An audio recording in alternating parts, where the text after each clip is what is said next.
Hello, everybody. Thank you so much for clicking on my channel and for taking a few minutes to listen to me rant about Alec Baldwin and the movie Rusk.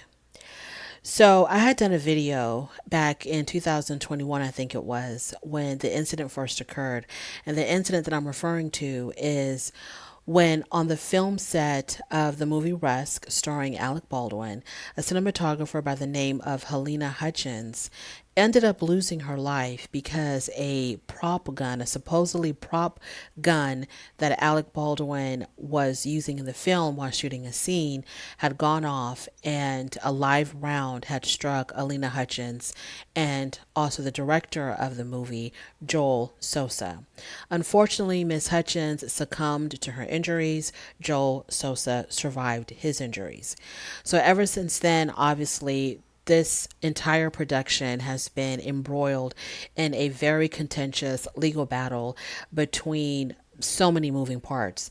So obviously the family of halynahutchins, her husband, her child, or her husband on behalf of their child, has filed a lawsuit against Alec Baldwin and against other people and their other entities. I'm not sure all who were involved, but he definitely did file a wrongful death lawsuit, and they had just settled that lawsuit recently.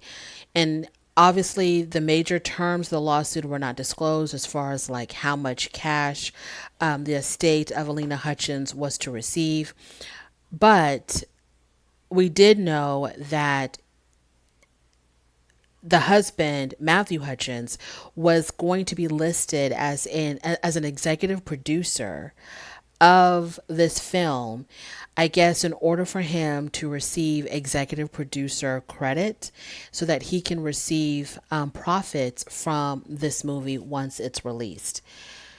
What boggled my mind was the fact that anybody involved with this movie decided to give the green light to allow the production to continue and for this movie to be released.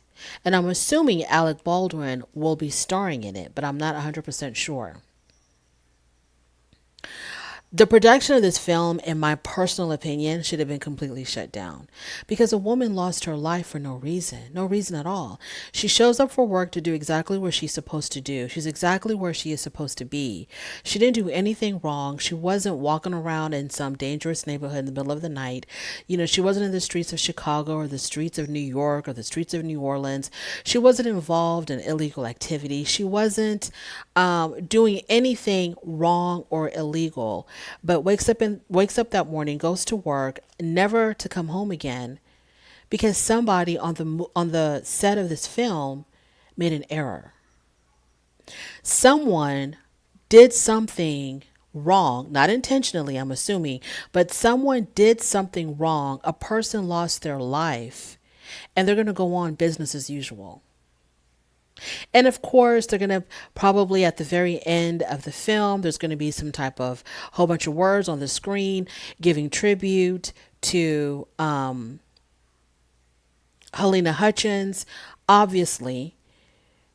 And then when everything is said and done, because even though Alec Baldwin has settled with the estate of halynahutchins and her husband on behalf of their child, even though they have settled everything, the DA's office of New Mexico is still reviewing the case to see if they're going to proceed with criminal charges. Something kind of tells me that they're going to end up dropping that case as well. And then when the dust has settled and there's no more litigation going on, I'm pretty sure Alec Baldwin is going to appear on somebody's interview couch or interview chair, and he's going to make some heartfelt speech about what happened, because then he'll be able to talk a little bit more freely when all of the litigation is over with. And it's going to be a way for him to show that, he is extremely sorry about what happened, but the show must go on. And obviously, he's going to do something to promote this film. There is no way, if I was Alec Baldwin and I was directly or indirectly responsible for someone losing their life,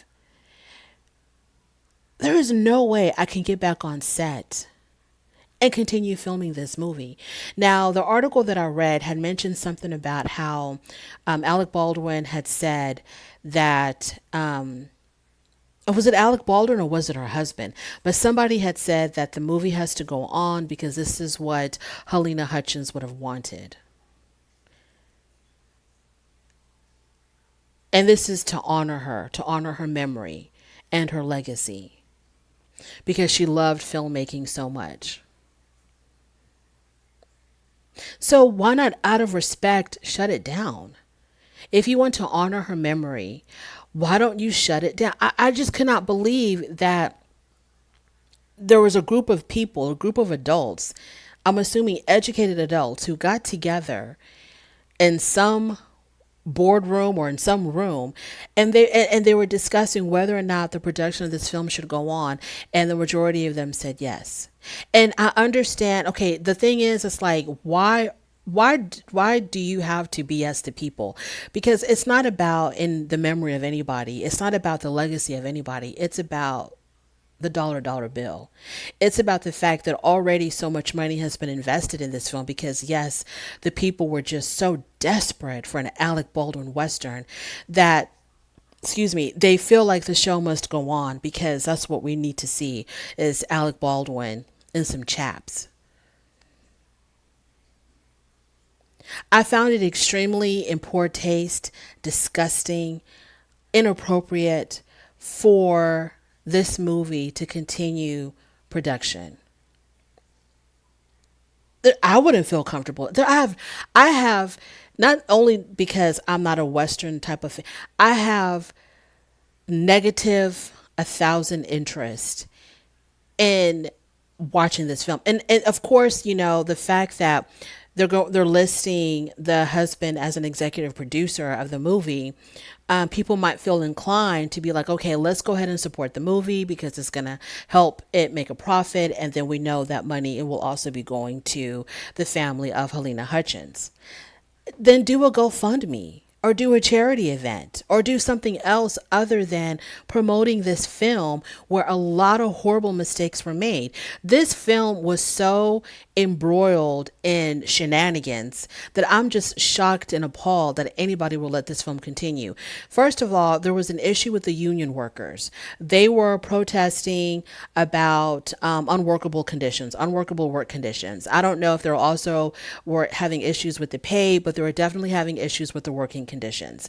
So they walked off set. The union workers ended up leaving. So then the executive producers or whoever's in charge ended up getting non-union workers. Who knows if these non-union workers were trained in firearm protocol when it came to movie props and all of that? Who knows? I have no idea because everybody keeps passing the buck. Alec Baldwin says, yes, he was holding it because he was probably, there's a lot of witnesses who saw him hold it. He was probably on film holding it, so he has no other choice but to admit that he was definitely holding it. But he claims he didn't pull the trigger. And so I don't know if he's insinuating that somehow this gun was so unsafe that it just kind of fired on its own. I don't know if that's what he's insinuating. Why would there be a live round in a movie prop is beyond me. That question still has not been answered. Who put it in there? I mean, there's so many questions and so many holes in the on the Rusk set. But someone thought, okay, yeah, but everything is safe enough for us to proceed. The safety protocols were ignored or not taken seriously or not followed correctly. A person ended up losing their life. Another person was seriously injured. Your union workers are walking off set, but someone thought it was a good idea to give this production the green light and to go ahead and continue finishing this film. Like I said, because the public is just like, we've just been chomping at the bit to see Alec Baldwin in a Western. Blows my mind. Now, there was talk about how this is very similar to The Crow, which was the last film done by starring Brandon Lee, the son of Bruce Lee. And Brandon Lee also had ended up losing his life on set from a mishandled prop gun or prop firearm. And so that movie still continued. The production still went on, and people still went to go see it.